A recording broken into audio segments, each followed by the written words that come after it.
Bienvenidos al canal Abre los Ojos, una mirada crítica a la religión y a la política, y a la serie sobre el origen de las religiones y su influencia social actual. Hace un mes presentamos el contenido de la serie y hoy iniciamos con el primer capítulo, que tiene que ver con Jerusalén y sus reyes sagrados, David y Salomón. Aquí podemos ver que, aunque hoy vamos a tratar de Jerusalén, no vamos a agotar todos los temas del origen del judaísmo, porque hay otros capítulos que tratarán sobre ese tema. El de Moisés, por ejemplo, y Moisés y el Éxodo, el de la Biblia en su conjunto, el del contexto del Israel antiguo y el capítulo sobre el origen del judaísmo a partir de todo lo anterior. Entonces hoy no vamos a agotar el tema, vamos a tratar lo que tiene que ver en los libros 1-2 Samuel y 1-2 Reyes con los reyes sagrados, David y Salomón. Y déjenme explicar rápidamente por qué se les considera sagrados. Son los reyes sagrados porque ambos mantuvieron a través de todos sus reinados un diálogo permanente con Yahvé, y porque habían hecho con Yahvé un pacto por el cual Yahvé les iba a dar una monarquía eterna y todo su apoyo, y a cambio pues ellos iban a obedecer a Yahvé y a sus leyes. Antes de entrar en el tema, recordemos que en la antigüedad, lo que hoy es Israel y Palestina, se dividía en el reino del norte, con capital Samaria, y en el reino del sur, reino de Judá, capital Jerusalén. El reino del norte era más grande en tierras, en riqueza, tenía 9 veces más población que el reino del sur, tenía una vocación agrícola, tenía valles fértiles y prosperó. El reino del sur ocupaba una tierra más montañosa, más arisca, y se dedicaba más al pastoreo que a la agricultura. Según la Biblia, esos dos reinos se unieron en la época de David y Salomón para formar un solo reino, una monarquía unificada. Y a la muerte de Salomón, la monarquía unificada se acabó, y de ahí en adelante cada reino tuvo su propia historia. Israel prosperó en el siglo IX bajo el reinado de los Ómridas, los descendientes del rey Omri, y pues el reino de Judá llevó una vida menos, digamos, menos venturosa en cuanto a economía y en cuanto a población. Luego, este gráfico revela la situación posible a partir de los siglos 9, 8, porque en el año 720 antes de nuestra era ocurre algo muy trascendental. Asiria conquista y acaba el reino del norte, lo acaba. A partir de ahí solo existe Judá, que va a heredar el nombre del reino de Israel. O sea, Israel hasta el año 720 antes de nuestra era representaba a la monarquía del norte. Después del 720 Israel representaba al reino de Judá, porque ya no había otro reino de Israel, sino el reino de Judá. Los reyes David y Salomón son muy importantes, no por lo que hicieron en la antigüedad, sino porque han sido tremendamente importantes en el mundo judeocristiano, sobre todo de la Edad Media. David era el modelo del rey piadoso que pecaba y se arrepentía, y que Yahvé siempre le perdonaba sus pecados y lo amaba. Esa es la aspiración de todo rey, porque además el rey, al considerarse un nuevo David, se consideraba a sí mismo como alguien que había hecho un pacto con Dios, que Dios le había prometido que su monarquía sería venturosa. Y a su vez Salomón era el prototipo del rey filósofo, sabio, cuya sabiduría permitía a su reino gozar de grandes riquezas y de gran poder.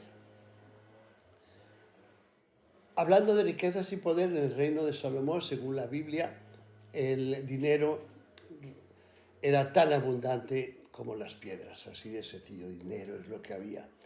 Recibía 20 toneladas de oro al año, fabricó 320 escudos de oro, su trono de marfil estaba recubierto de oro, sus copas y vajilla eran en oro puro, tenía 1.400 carros de combate y 12.000 caballeros, el dinero era tan común como las piedras, como ya dije, y dominaba todos los reinos entre el Éufrates y la frontera con Egipto.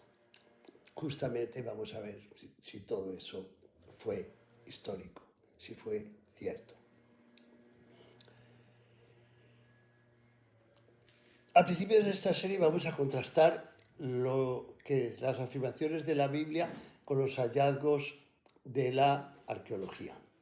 Pero resulta que durante la segunda mitad del siglo XIX, donde ya hubo excavaciones en Israel, y durante buena parte del siglo XX, hasta la década del 60 o del 70, en Israel, más que arqueología, hubo otra cosa, una cosa a la que conocemos como arqueología bíblica.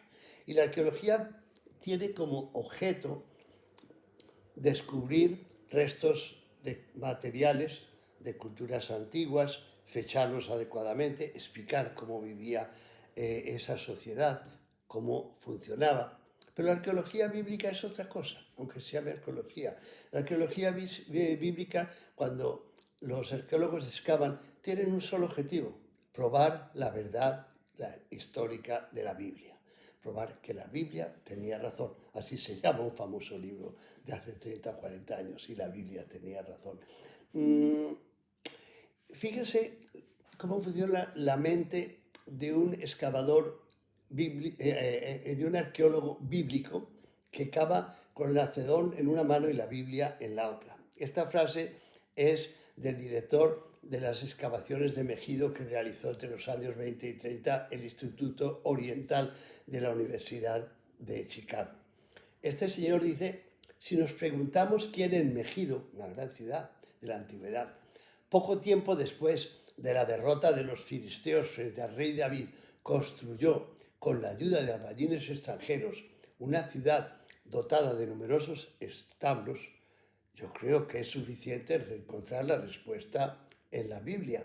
Cuando leemos la historia de Salomón, sea en Reyes o en Crónicas, nos maravillamos de las veces en que se mencionan los carros y los caballos. O sea, están excavando Megido, una importante ciudad que se menciona en la Biblia. Encuentran gran cantidad de establos y encuentran en la Biblia que Salomón tenía, como dijimos, cantidades de carros de combate y cantidades de caballeros para montar los caballos que los manejaban. Entonces dicen: no hay que buscar más, ahí está, con la Biblia tenemos. O sea, la excavación valida la Biblia, y la Biblia, en un razonamiento circular absurdo, valida la excavación. Esa era la mentalidad.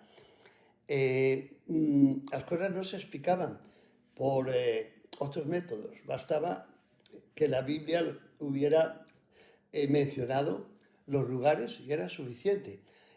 30, 40 años más tarde, un héroe israelí, Yigal Yadin, porque es a la vez un excavador que tuvo mucho prestigio, un arqueólogo y a la vez un general del ejército israelí. Cuando él está excavando nuevamente en Megido, dice: la historia de la arqueología no ofrece otros ejemplos donde un pasaje de la Biblia nos habrá ayudado tanto a identificar y fechar las estructuras más importantes de la Tierra Santa, como 1 Reyes 9:15. 1 Reyes 9:15 es el pasaje en donde se dice que Salomón construyó las ciudades, o reconstruyó las ciudades de Megido, Gezer y Acor. ¿La Biblia? ¿Suficiente? Bueno, entre otras cosas, Yadin se basaba en que las tres ciudades que había construido Salomón, las tres tenían el mismo estilo de puerta de entrada en tenaza que hacía pasar a los asaltantes por espacios muy diminutos donde era posible requisarlos o detenerlos. Suficiente. Las tres ciudades se mencionan en la Biblia, tienen las mismas puertas de tenaza, las construyó Salomón. Eso en cuanto a Salomón. Y en cuanto a David, Finkelstein y Silberman, Finkelstein es el arqueólogo más importante de las últimas décadas en la arqueología israelí, el director de la Escuela de Arqueología de la Universidad de Tel Aviv en su época. Decía, la mínima capa de ceniza, los mínimos trozos de piedra descubiertos sobre lugares que pertenecieron a los filisteos eran atribuidos a David, el gran destructor. Por todos lados, en alguna ciudad perteneciente a la cultura cananea o filistea, que había sido tomada por asalto y destruida o simplemente remodelada, la causa era la conquista devastadora del rey David. Decíamos que esa arqueología bíblica funcionó hasta los años 60, 70 del siglo pasado. A partir de ahí, arqueólogos muy bien formados por las universidades israelíes tomaron un poco el relevo de los arqueólogos anteriores que eran más europeos y norteamericanos, y su formación les permitió, con pruebas científicas como el radiocarbono y otras, volver a estudiar y a fechar todo lo que se había encontrado durante las excavaciones precedentes, y encontraron una cosa muy sencilla. Todos los arqueólogos anteriores habían antedatado de un siglo lo que encontraban para hacerlo coincidir con la época de David y Salomón. Dicho de otra forma, las tres ciudades famosas de Acor, Gesur, Gezer y Megido no eran del siglo X, antes de nuestra era, la época de David, sino pertenecían a la época del Reino del Norte y a la dinastía Ómrida, eran un siglo posteriores a David y a Salomón. Y lo mismo ocurría con todo lo que habían encontrado en las ruinas filisteas, que las habían antedatado para hacerlas coincidir con el reino de David. Y a partir de ahí se llega a una conclusión que la revista National Geographic, al final de diciembre de 2019, resume en una forma muy sencilla el final de la página. Pero cuando la Biblia cuenta que David y Salomón hicieron del reino de Israel un poderoso imperio que se extendía desde el Mediterráneo hasta el río Jordán y desde Damasco al Negev, surge un pequeño problema. Pese a décadas de búsqueda, los arqueólogos no han hallado una sola prueba consistente de que David o Salomón hubiesen construido nada. No hay nada en la arqueología, pese a cientos de excavaciones que hayan mostrado algo construido o destruido por David y por Salomón. Eso en cuanto al imperio. Ahora miremos el tema de la ciudad de David. La ciudad de David es este pequeño óvalo que he encerrado en una línea amarilla. Estaba en el sur del templo actual, en una zona más baja, pero que tenía la ventaja de que allí estaba la única fuente de agua, el manantial del Gijón. Muy pequeña, todo lo demás es posterior. En el siglo X eso es lo que había, eso era toda la ciudad de David, en el monte Sión. El monte Sión es esta cresta que hay y que en una parte desemboca sobre el valle del Cedrón. La arqueóloga Catarina Galor, en su libro Encontrando a Jerusalén, presenta estos cuadros, dos cuadros muy interesantes. Uno es la ciudad de Jerusalén desde que la construyeron los antiguos cananeos en los años 3000 antes de nuestra era, hasta el año que ella fecha el 725 antes de nuestra era. Y fíjense que es solamente lo que les acabo de mostrar, esta lengua que es una cresta que se llama la ciudad de David. Y a la derecha lo que pasa a partir de 725 hasta 586, que es cuando los babilonios conquistan y destruyen Jerusalén.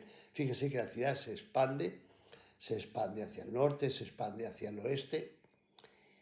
Y aquí vemos cómo se desarrolla la población con base en los trabajos de Finkelstein y Silberman. En el siglo X, que es la época de David, Jerusalén tiene apenas, como mucho, 500 habitantes, como mucho, porque la ciudad abarca 1,5 hectáreas o 2 hectáreas y en esa zona y en esa época se calcula que cada hectárea vivían unos 200 habitantes, lo que nos daría entre 300 y 400 en la época de David y Salomón. Salomón no hubiera podido albergar sus 700 esposas y sus 300 concubinas en una ciudad como esa, sin duda a dudas. A mediados del siglo VIII, los 750, han pasado ya muchos años y la ciudad ha crecido algo. Puede llegar a unos 1000 habitantes, sigue siendo una ciudad muy poco poblada. Pero en 720 se multiplica la población por 12 y así se mantiene hasta su destrucción. ¿Y por qué? Porque les contaba antes que Asiria, en esa época, 720, 725, conquista el Reino del Norte.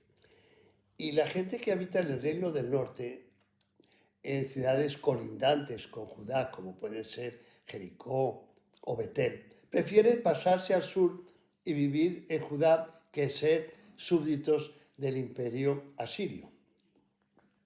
Entonces llegan a la ciudad y la ciudad da un salto descomunal y ahí se mantiene hasta su destrucción. Obviamente que es difícil situar en la época de David y Salomón, e incluso después, un gran imperio o grandes reyes, porque pues, ni hay restos materiales ni hay una población que lo permita. Fíjense que en la época de Salomón y David, el reino de Judá tenía unas 20 aldeas con unos 5000 habitantes en todo el reino. Sin embargo, aunque no ha habido ninguna prueba, en el 2005 surge una prueba. Esto que vemos ahí es una página del folleto que entregan a los visitantes en el museo que existe en la ciudad de David. ¿Y qué nos dice? Nos dice excavaciones en progreso en este sitio desde mayo del 2005, conducidas por Eilat Mazar, es una mujer arqueóloga, han revelado los restos de una gran construcción conocida como la Gran Estructura de Piedra. Los hallazgos han descubierto en relación con esta estructura que fue construida a principios del siglo X, la época del rey David, antes de nuestra era, por supuesto, y en la opinión de Mazar, esta construcción puede ser identificada como la casa de cedro, que es como se conocía al palacio de David. Y al final dice, otros académicos no están de acuerdo con esta opinión, no dice quiénes son ni por qué. O sea, se acepta el hallazgo, veremos qué hallazgo de Mazar, se construye un museo y ese museo se convierte por lo demás en uno de los sitios, si no el sitio más visitado por los turistas desde entonces. Obviamente hay dos repercusiones muy importantes. Toda la prensa internacional se hace eco del descubrimiento de Eilat Mazar, descubierto el gran palacio de David, la Biblia corroborada, etcétera, etcétera. Pero hay otra repercusión, y es que en Israel los arqueólogos no están de acuerdo. Creen que lo que ha hecho Eilat Mazar es una barbaridad. En el 2007, o sea, un año largo después de que Mazar publicara sus hallazgos, 4 arqueólogos pesados de la Universidad de Tel Aviv publican un documento que se llama «Ha sido encontrado el palacio de David en Jerusalén». No les leeré todo, como todo documento académico, empieza con un resumen en donde básicamente lo que dicen es, mire, las partes de muros o de edificaciones que existen, que descubrió Mazar y que dice que pertenecen al reino de David, en realidad son construcciones que pertenecen a épocas distintas y la mayor parte son de la época helenística, o sea, 7 siglos posterior a David. Y hay una pequeña parte que puede ser del siglo IX, tampoco de la época de David. O sea, no hay ninguna razón arqueológica para afirmar que lo que Gilad Mazar era el antiguo gran palacio de David. Al final veremos por qué ella dijo eso. Y acaba su documento, su paper, como se dice, con un regaño. Dicen, más allá de la arqueología, uno se queda perplejo ante la interpretación de los hallazgos. El texto bíblico domina esta operación de campo, no la arqueología. Si no hubiera sido por la lectura literal que Mazar hace del texto bíblico, ella nunca habría datado estos restos en el siglo X antes de nuestra era con tanta confianza. Este es un ejemplo excelente de la debilidad de la arqueología bíblica, altamente literalista. Una disciplina que dominó la investigación hasta los años 60, que fue debilitada y casi desaparecida de la escena en los últimos años del siglo XX, pero que reemerge ahora con esta Ciudad de David del 2005. Se crea una asociación sin ánimos de lucro de profesionales llamada Erec Xavé para verificar los hallazgos en la ciudad de David y en otras zonas. Y esta asociación, Erec Xavé, hace también otro paper, otro documento narrando todo el tema de la ciudad de David y si los restos encontrados son de David. Y entonces dice pues lo mismo, que unos antiguos restos descubiertos son presentados al público como prueba de la precisión del relato bíblico de Jerusalén bajo el reino de David en el 10º siglo antes de nuestra era. Y dicen, esta afirmación, sin embargo, está fuertemente criticada por los principales arqueólogos de la comunidad y presenta a continuación su propia interpretación, que es similar a lo de los arqueólogos. Y el National Geographic hace también un análisis que acaba diciendo su hallazgo de 2005, el de Mazar, saltó a los titulares de la prensa internacional, pero entre sus colegas impera el escepticismo. Mazar basa el grueso de sus dataciones en la cerámica, sin recurrir a métodos más modernos como el radiocarbono, y muchos arqueólogos critican la lectura literal que hace de la Biblia. Y dice que está preparando la solicitud de autorización para seguir excavando en la zona, pero no está claro si el Instituto de Antigüedades, la Autoridad de Antigüedades de Israel, le concederá el permiso. El director de esta entidad, Baruch, dice lo siguiente al respecto. Hoy día necesitas datos sólidos para ponerte a excavar, no solo monedas o cerámica, sino resultados obtenidos con técnicas físicas y biológicas. Los hallazgos o la interpretación de los hallazgos de Gilad Mazar se basaba solamente en la cerámica. Y la cerámica por sí sola no puede sustentar ninguna datación fiable, porque los estilos de cerámica se mantienen a veces durante siglos y porque una pieza de cerámica puede estar en uso durante muchas décadas, sobre todo en la antigüedad, donde la gente no renovaba las cosas con tanta frecuencia. Y por otras razones.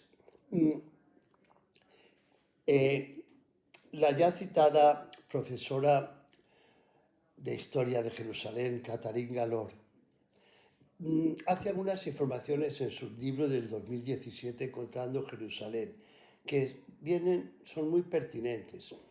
En esta dice que pese a que las excavaciones han puesto el foco en la narrativa bíblica, no se ha encontrado nada que pueda asociarse con los reinos de David y Salomón. O sea, coincide con el National Geographic, con los arqueólogos, con Eric Chabé, etc. Pero aquí viene una afirmación muy interesante. El contexto de la industria turística en Israel del Este tiene mucho interés por que hay una ideología, una ambición política, un interés que comparten dos entidades. El Estado de Israel, porque al poner de relieve restos de la época de David y Salomón, lo que quieren mostrar es que Israel tiene el derecho a la tierra que hoy día ocupan los palestinos, porque desde la época de David fue suya. Pero ese interés lo comparten, dice Catherine Galor, con los cristianos evangélicos. ¿Y por qué los cristianos evangélicos? Porque los cristianos evangélicos vienen desde el siglo pasado financiando excavaciones para mostrar que la Biblia no solo tenía razón, sino que hay que tomarla literalmente, que es uno de los distintivos de esta religión, la interpretación literalista, al pie de la letra de la Biblia. ¿Y saben ustedes quiénes han financiado las investigaciones, las excavaciones de Eilat Mazar, ya fallecida el año pasado? Pues nada menos que entidades cristianas, protestantes cristianas de Estados Unidos, principalmente la Iglesia de Dios de Filadelfia y otras. O sea, mientras siga haciéndose excavaciones financiadas por entidades que tienen objetivos religiosos, es muy difícil que la verdad pueda emerger. Y eso es importante por lo que veremos en el próximo capítulo sobre Nazaret. Y aquí en este último comentario, Catherine Galor se refiere a algo muy desagradable. La ciudad de David, desde hace centurias, está ocupada por musulmanes. Pero hay una entidad en Jerusalén que está dedicada, es una ONG, está dedicada a conseguir tierras para instaurar colonos judíos en las tierras ocupadas por los palestinos. Y casualmente, a la vez de tratar de expulsar palestinos e instalar israelíes en la tierra de David, esa entidad es la encargada del Museo de David y de dirigir las excavaciones. Y esas excavaciones se hacen desde hace años en forma subterránea. No han encontrado nada relevante para la historia bíblica, pero sí han llenado de fisuras y de derrumbes a las casas donde viven los palestinos. Y eso lo documenta también el National Geographic. No es difícil encontrarlo. Veamos ahora algunos anacronismos en la historia bíblica de David y Salomón, según Finkelstein y Silverman. Paso muy rápidamente porque ahí los tienen y los pueden encontrar en los libros de ambos. La Biblia desenterrada y la historia de Israel. Primero, el atuendo de Goliat, ¿te acuerdas de Goliat? Al que en una mención de los libros de Samuel, David con su onda lo mata. Digo en un pasaje, porque en otro el que mata a Goliat no es David, es un ciudadano llamado el Canaán. Pero bueno, eso no viene al caso. Ese atuendo de Goliat, que consiste en el cuero, en el casco de bronce, los corazas pesadas en el pecho con láminas metálicas, los recubrimientos, las protecciones en las piernas con metal y con armadura pesada, lanzas pesadas, jabalinas.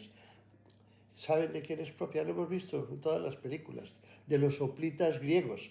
Los hoplitas griegos, hoplita quiere decir un soldado con armamento pesado. Y no de los filisteos, Goliat era un filisteo de Gat.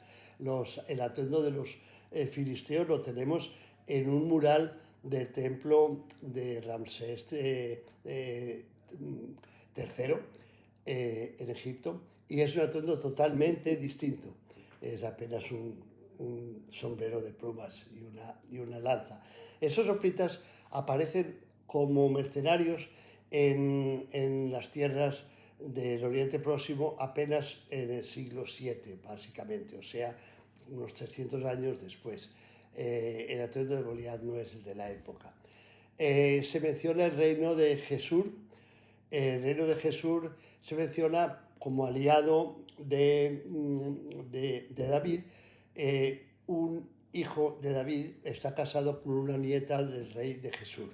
Por eso, pues son aliados. El problema es que el reino de Jesús no existió en la época de David, existió un siglo después, por primera vez. Las conquistas y los territorios que David ocupa coinciden exactamente con los territorios y las conquistas de la dinastía de los Ómridas, los descendientes de Omri, de Israel, el territorio del norte. Son una copia. Ya hablamos de Megido, Acor y Gezer. Hay un pasaje en donde se mencionan las gobernaciones de Salomón. Ahí solo aparecen territorios del norte y nombres del norte, y está copiado de un documento del Reino del Norte. Es una copia. El comercio árabe, que es muy importante, porque recuerden que la reina de Saba, que es de donde viene ese comercio, visita a Salomón. Se menciona las riquezas de Salomón que vienen de ese comercio de especies, de piedras preciosas, de oro. Eso solo existe en Judá a partir de finales del siglo VIII antes de nuestra era. Es un comercio que desarrolla el imperio asirio y en el cual Judea se involucra en la parte sur de Judea como un lugar por el que pasan las caravanas que traen hacia el Mediterráneo a esos productos. Lo mismo ocurre con el reino de Saba. El templo de Jerusalén se construye con las maderas que proporciona el rey Hiram de Tiro. En los archivos de Tiro y Sidón solo aparece un rey con ese nombre, Hiram, y es del año 730. Eso se ha tratado de subsanar diciendo, ese es Hiram II, segundo. No, en los archivos de Tiro y Sidón no se habla de ningún otro, no aparece ningún otro Hiram. Hay uno solo y no es de la época de David, es de los años menos 730, no de los años menos 1000. Hay un pasaje en donde David conquista a unos amalecitas que han hecho un robo en su ciudad de Siclag, cerca de Fenicia. David se apodera de sus tesoros y les hace regalos a varias ciudades.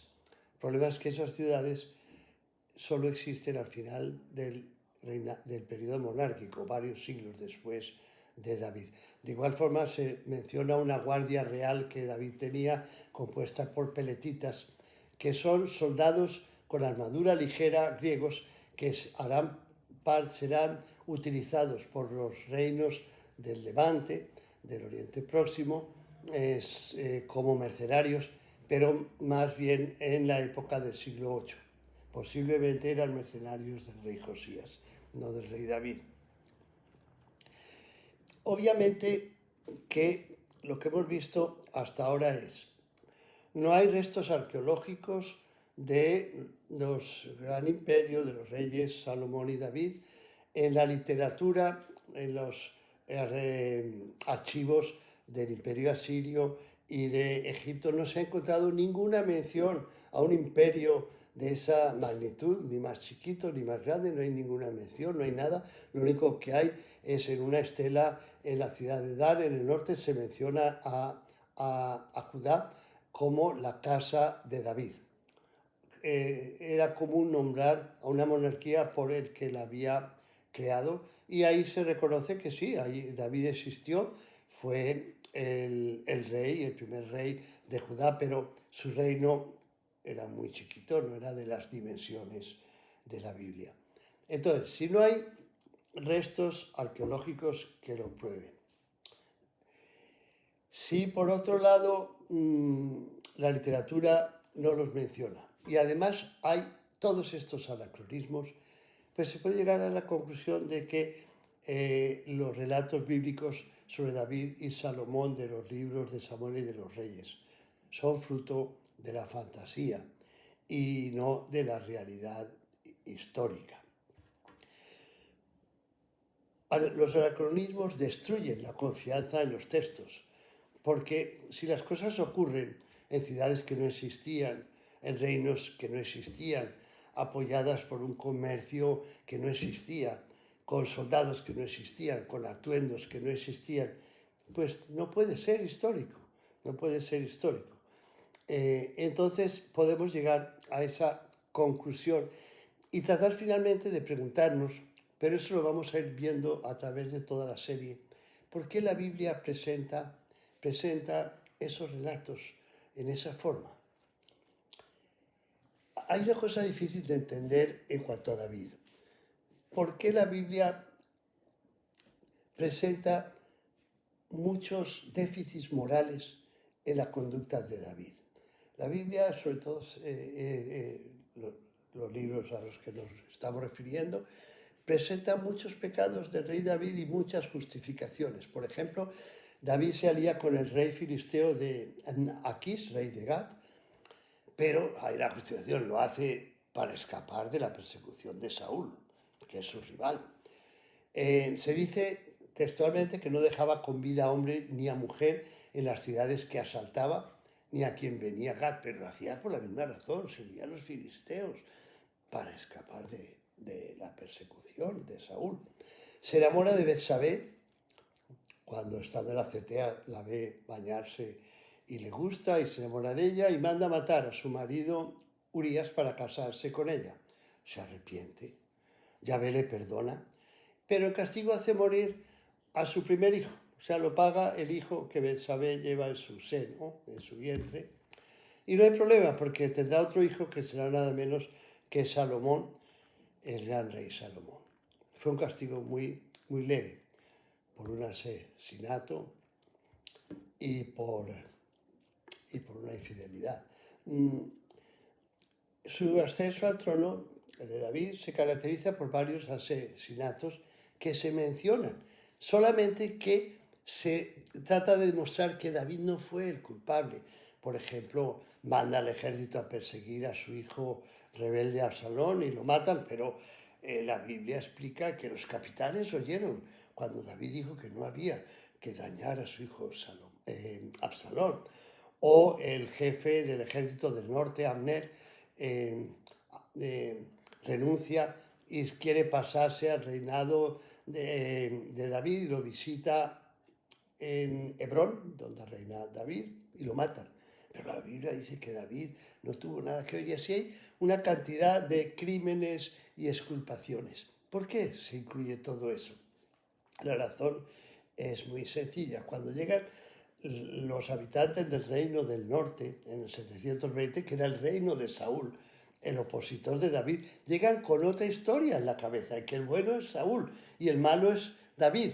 Entonces, muy inteligentemente, para poder unir a ambos pueblos, recogen en la Biblia todo lo que los del norte acusan a David, pero lo hacen justificándole o encontrando exculpaciones. Eso es parte de la forma de presentar a David. Y la monarquía unificada, lo veremos en otros capítulos, es un relato que se elabora a fines del siglo VII antes de nuestra era, concretamente en la época del rey Josías, cuando Asiria se retira de sus conquistas porque el imperio entra en crisis. Y el rey Josías trata de conquistar aquellos territorios del norte, y la Biblia lo que hace es mostrar que tiene todo el derecho a hacerlo porque esos territorios habían sido de la monarquía unificada. Veremos más adelante nuevamente estos temas. Por el momento lo dejo aquí, agradeciéndoles nuevamente su paciencia, y espero en un mes aproximadamente, o algo menos, tratar el tema igualmente Espinoso de Nazaret. Mis gracias.